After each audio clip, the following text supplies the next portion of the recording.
আজকে আমরা দেখব 2025 পরীক্ষার জন্য প্রথম পর্যায়ক্রমিক মূল্যায়নের আরেকটি প্রশ্ন, ষষ্ঠ শ্রেণীর ইতিহাস প্রশ্ন, যেখানে সময় 1 ঘন্টা টাইম যেখানে বলা রয়েছে এবং পূর্ণমান 30। দেখো নিচে কিন্তু রয়েছে নাম, বিভাগ, রোল নাম্বার, এগুলো অবশ্যই নিজেরা ফিল আপ করবে। একটু চলে যাচ্ছি নিচে, প্রশ্ন কি বলেছি।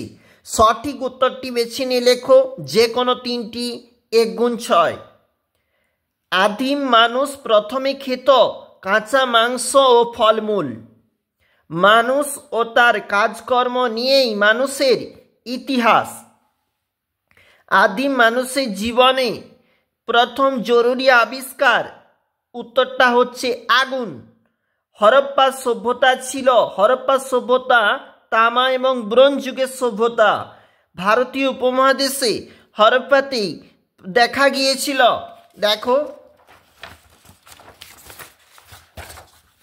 পরের যে পেজে বলেছে উত্তরটা হচ্ছে প্রথম নগদ দেখা গিয়েছিল। হরপ্পা সভ্যতার বাড়িগুলি তৈরি হতো পোড়া ইট দিয়ে। এরপরে 2 দাগে বলেছে যে কোনো 3টি প্রশ্নের উত্তর দাও। 1 গুণ 4। মেহেরগড় সভ্যতা কত খ্রিস্টাব্দে কি আবিষ্কার করেন? 1974 সালে জাফর হাজারি এটি আবিষ্কার করেছিল এবং সাহায্য করেছিল রিচার্ড মেডো। তারপর দেখো আদিম মানুষ জোট বেঁধেছিল কেন? দেখবে এর ফলে তাদের কি লাভ হয়েছিল, অবশ্যই গুরুত্বপূর্ণ। একটু নিচে চলে যাব। হরপ্পা সভ্যতাকে প্রায় ঐতিহাসিক যুগের সভ্যতা কেন বলা হয় বা প্রায় ইতিহাস? সিন্ধু সভ্যতাকে কেন হরপ্পা সভ্যতা বলা হয়? অবশ্যই দেখবে 2 নম্বরে কোন কোন প্রশ্ন, দেখো যে কোনো একটি প্রশ্নের উত্তর দাও 2টি বাক্যে। আদিম মানুষ যাযাবর ছিল কেন? মেহেরগড় সভ্যতা সমাধি ব্যবস্থা কেমন ছিল? অবশ্যই গুরুত্বপূর্ণ, অবশ্যই দেখবে।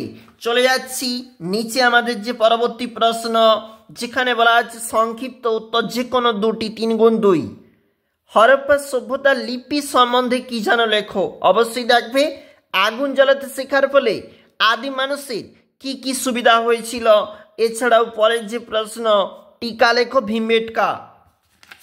একটু চলে যাব আমাদের পরবর্তী যে পেজটাতে প্রশ্ন রয়েছে, দেখো কি বলেছে। নিচের যে কোনো একটি প্রশ্নের উত্তর দাও। 5 গুণ 2। 5 নাম্বার, আদিম মানুষ জোট বেঁধেছিল কেন? এর ফলে সুফল কি হয়েছিল বলে তোমার মনে হয়? অবশ্যই দেখবে। হরপ্পা সভ্যতার নগর জীবনে জল নিকাশি ও সড়ক ব্যবস্থা কেমন ছিল? হরপ্পার ধর্ম সম্পর্কে লিখো। অবশ্যই দেখবে পরীক্ষার জন্য কিন্তু গুরুত্বপূর্ণ। অবশ্যই আমরা এখন দেখছিলাম ষষ্ঠ শ্রেণীর ইতিহাসের একটা মডেল সেট।